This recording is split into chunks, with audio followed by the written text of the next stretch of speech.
Am I the a-hole for moving out at 17 when I was helping provide for my family because my brother got my now ex-girlfriend pregnant and my parents are supporting them? I'm 17 and my brother is 16. My now ex is 16 too. I started dating her 2 years ago. When she told me she was pregnant, I knew the kid wasn't mine because we never had sex, but she was so distraught that I didn't say anything to anyone at first because I wondered if she might have been violated. But that wasn't it. She had cheated with my brother, and he got her pregnant. I admit I lost my temper and almost beat the crap out of him when I found out. My grandpa was able to stop me before I did something I'd regret. Not because he's my brother and I love him. That's not it at all. It's because it would have ruined my life. My parents were all over the place, but they said they would stand by my brother and my ex. I told them I hoped they knew they were on their own with that, and I wasn't supporting it. They looked at me like I had broken their hearts. See, ever since I was 13, I found ways to help out with money because my parents struggled, and as soon as I could get a real job, I did. I was still doing it when all this happened, and my parents didn't want me to stop. I ended up moving in with my grandparents because I couldn't be around them anymore. My parents were upset I was leaving. My grandparents, who never liked my parents relying on me like they did, told them it was tough luck, and they should be ashamed of themselves for expecting me to take care of the mess my brother created and help them provide for the rest of our lives. They told my parents it was never my job. My ex tried to reach out, and I told her I didn't want to yell at a pregnant person, so just leave me alone and forget I exist, because I will never have anything to do with her again. My brother tried reaching out too, but I just didn't answer, and I deleted his texts and blocked him. I walk away from him at school, and if I see him outside, I walk the other way. I started walking the long way home just to avoid him. My parents expected me to calm down after a month or two, but it's been several months now. I'm almost 18, and the baby will be here soon, and nothing has changed or will change. I told them I won't be a part of that baby's life or my brother's life ever again. They told me I need to calm down and be more rational, that I was always so responsible and good. My grandparents almost lost their minds when they heard that guilt trip and the implication that I wasn't good anymore. I was told by some other family, siblings of one parent, that I should try to be more understanding. That moving out like I did is extreme when I'm still technically a minor. They basically went to bat for my parents because they feel like I was unfair to them when they have to support their kid even if he messed up. Am I the a-hole? Now for the top comments. Not the a-hole. I'm glad you have your grandparents. It was never your responsibility to provide for your parents' family. You have your own life to lead, and you have no obligation to subject yourself to people who intentionally hurt you. I hope that you do great things and have a wonderful life. Me too. My grandparents saved me from being pretty miserable and maybe even going to the streets, because I think I would have chosen that over living there with everything that happened. See the silver lining in all this. Your brother's actions have freed you from any obligations, financial or otherwise, towards your parents and him. No offense, but you are way too young to be supporting 3 to 5 people financially. If you want to work, do it for yourself. If you want to study, do that. Not the a-hole. All the best. Not the a-hole. Keep that hostility, but I do recommend therapy, homie. This nonsense plus the making you support the household crap will stick with you and affect you later in life if you don't address it now.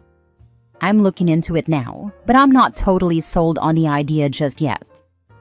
Speaking as someone who has been through therapy for other reasons, there is no timetable for getting therapy. It works best when you are ready for it to happen. If you aren't feeling ready just yet, that is okay. It'll still be there for when you do feel it's time. But there is definitely no harm in researching your options in the meantime to shortlist some good candidates for when you feel it's time to reach out. I like this idea. I don't want to end up with someone who tries to make me get over it and have a relationship with them all again. I know there are therapists who don't believe in not having contact with family and believe you should stick around regardless. So I don't want to bounce around just to one who won't say anything like that to me. My grandparents said they'd look out for stuff like that for me. But when we were talking about it, the first couple we found were like that, and I was so turned off of therapy from that. Next story. Am I the a-hole? I told mom she can bill me using the tuition money she stole from me. When I, 33 male, was preparing to go to uni, my mom confessed that there was no tuition money for me. Over the years, my dad would give her cash to deposit, but she only deposited the first payment. She spent the rest. To be honest, I wasn't even surprised. I was used to being disappointed by her. She promised that she would pay me back and asked that I never tell my dad. So for 4 years, I thanked them for the tuition money while I took out loans. For reasons related to her narcissism, I have an arm's-length relationship with her, though she would say we're pretty close, as she assumes my smiling and nodding while she drones on about the same stories constitutes a relationship. We have a family cottage that she puts above everything else. She lives there about 90 days a year. I've been going there with my girlfriend for about 4 days each summer, which she begrudges, as it takes away from her time. My dad supports my going, which is how I pull it off. She recently told me it was time for me to start paying for some of the maintenance on the cottage since I use it. She actually suggested $1,000, which is wildly disproportionate. I told her she could take it out of the tuition IOU and that we could negotiate the amount with my dad. She was speechless. She texted me later to say that it was manipulative to bring up the tuition and to threaten to tell my dad. It went on and on. I've been thinking about it, and at first I'm hurt and offended that she can't just do a nice thing for me. She has to get something out of it. Second, I guess I'm not really over the whole tuition thing. Would I be the a-hole for bringing up ancient history and not paying her for use of the cottage? Edit. At the time, it never occurred to me that I should have told him. I thought I was doing the right thing by protecting both of them. That pretty much summarizes my childhood. Not the a-hole, but I'm confused as to why you agreed to keep this secret from your dad.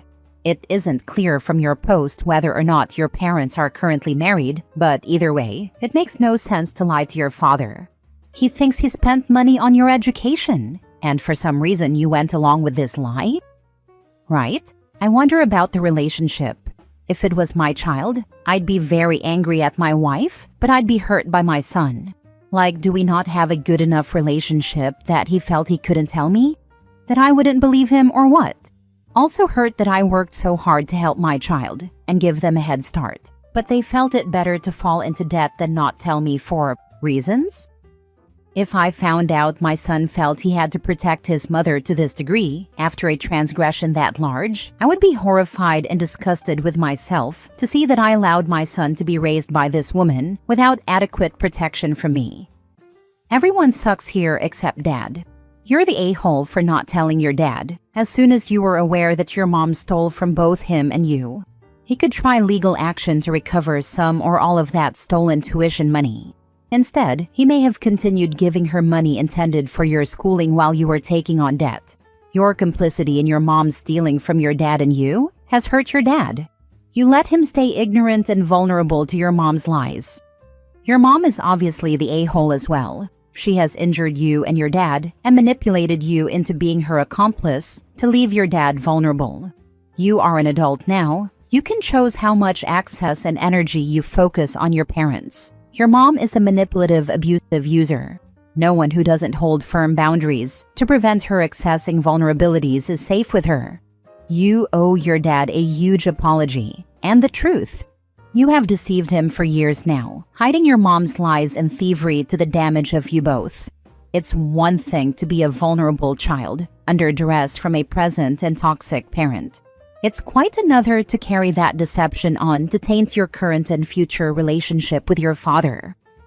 I think this is a little harsh. The child of a narcissist made that decision to protect themselves, and they have felt like they had to live with that decision. The longer you hold on to a lie, the harder it is to come clean. That said, it sounds like you think it's time to come clean and are worried. Trust your instincts, not the a-hole. Next story. Am I the a-hole for refusing to make amends with my dying sister? My sister, 53, and I, 45, have not spoken since I was 30. We used to be super close. She was like a mother to me growing up, as our own mother fell pregnant when I was 1.5 and spent the entire pregnancy plus 6 months post-birth in the hospital. At 11 years old, I was living with my sister and her boyfriend, now husband, for school reasons. Her boyfriend essayed me. I told her, and he beat her when she confronted him. She then told me it was my fault because I was acting like a tart and had led him on. I believed her and felt responsible for the beating she got. I spent the next 12 years trying to protect her from him, cleaning her blood off the walls and helping to raise their kids. I constantly begged her to leave him, to no avail. At 24, he tried it on me again. I told our mother. Her first question was, "Did you make him think you wanted that?" She made excuses for him and told me not to tell my sister. A week later, my sister called me, yelling and demanding to know what I did with her husband. I told her exactly what happened, and she called me a liar. I kept giving her the benefit of the doubt and blaming myself for the next 6 years. I finally had enough of her BS and cut her out of my life at 30. She got cancer when I was 21, and I moved cities to care for her and her kids. Apparently, it's back now, and my mom thinks I need to forgive her and make amends before she dies. For the record, she's still married to my offender. My response was that she died 15 years ago in my eyes. So, am I the a-hole for not making amends and letting her go to her grave without my forgiveness? Now for the comments. Has she even apologized? You can start forgiving someone without a sincere apology. Given the lack of apology, you're definitely not the a-hole. Even if she did apply, you're still under no obligation to forgive. And you would still be not the a-hole. Your mother needs to understand that you tolerated that partner for years for your sister, and sis is not willing to repay that kindness with acknowledgement. No apology ever, just denials, excuses, and you're making it sound worse than it was. Forgiveness is for you, not her. It's so she doesn't take up your thoughts and emotional bandwidth any more than she already has. You can forgive someone and never see them again. You never have to put yourself in a position to be abused or put in danger to prove you've forgiven them. So it's okay to forgive, but reconciliation doesn't sound like it will be safe for you physically or emotionally, given your abuser is still in her life. And she did nothing to protect you from him when he assaulted you as a child. Seriously? She doesn't need to forgive at all. Forgiveness is crap, and all it does is let the wrongdoer off the hook. Why should she forgive when her sister didn't even try to atone? Nope, no absolution here. If anyone needs to make amends, it's your sister. Your mental health is more important. Stay away and don't let them guilt you into doing something you don't want to do. SA apologists that blame the victim are some of the lowest of the low. OP, agree with the above. Do you have a sounding board? Group therapy? Girls group where you vent at a bar every Thursday night? Kickboxing? What are you doing with your life to have no regrets? Has she reached the point of a sigh and a shoulder shrug? If there is any emotional response, you still need to work on yourself. Example, a pen pal of mine spoke of her father and his near abuse every time he would visit. He had something to do with what happened that put her in a wheelchair. I worked with her over a period of months on how to get to a point where he didn't get a rise out of her or allow him to push her buttons. It was so successful that he gave up and moved back to his hometown in Tennessee. 6 weeks later, he took his own life. She was able to process it. Her younger brother, who kept hope their dad would change, didn't do as well with the loss. Good luck. Keep us updated. Sending white light to you and your family. I have no regrets, and I am indifferent when it comes to my sister. Edit. Thank you all for the positive advice. I truly appreciate it. To answer a couple of the most prominent questions in the comments, yes, I spent a long time in and out of therapy, unpacking all the hurt, guilt, feelings of abandonment, and feeling of being let down. No, I don't hate her.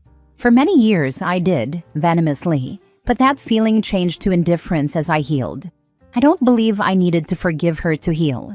My healing came when I found forgiveness for myself. As stupid as it sounds, I blamed myself and had to work hard to accept and believe that the blame doesn't sit at my feet. For the most part, I pay her no mind and live a full and happy life surrounded by the people I hold dearest. This only became an issue when it was brought up recently. Thank you again for all the positivity. Last story. Am I the a-hole for kicking my wife out? after I found out she cheated, even though she says it was just emotional? I, 34 male, have been married to my wife, 32 female, for 6 years, together for 9. We've had what I thought was a stable, loving relationship. No major fights, good communication, shared values, or so I thought.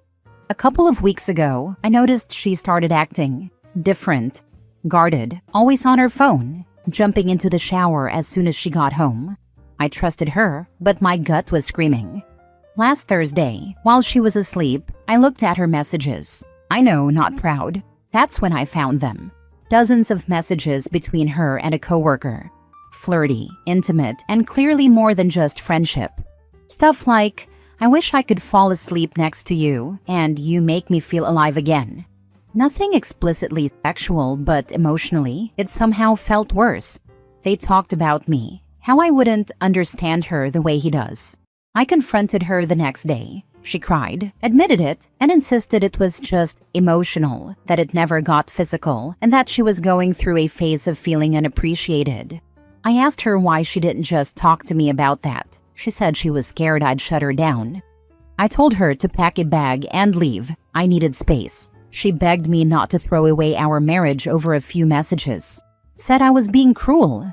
Her sister called me later, saying I was being dramatic and emotionally abusive for kicking her out over just texting.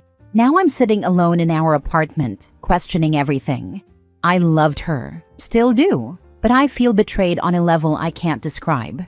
I don't know if I overreacted. Part of me wonders if I'm letting pride ruin what could be fixed. So, am I the a-hole for kicking her out after finding out about her emotional affair? Not the a-hole, but if it wasn't physical, why was she rushing to the shower as soon as she got home? Emotionally cheating hurts just as much as physically, but I'm not so sure she didn't cross both lines. She was banging the dude and taking a shower when she got home got rid of the evidence. She could have been trying to cover her bases if things were physical. The fact she felt the need to hide everything just proves how deep the betrayal goes. Not the a-hole. Personally, an emotional affair would be way more hurtful than a purely physical one. You're not overacting at all. She's the one that messed up, so if you need space from her, then you get to claim the apartment.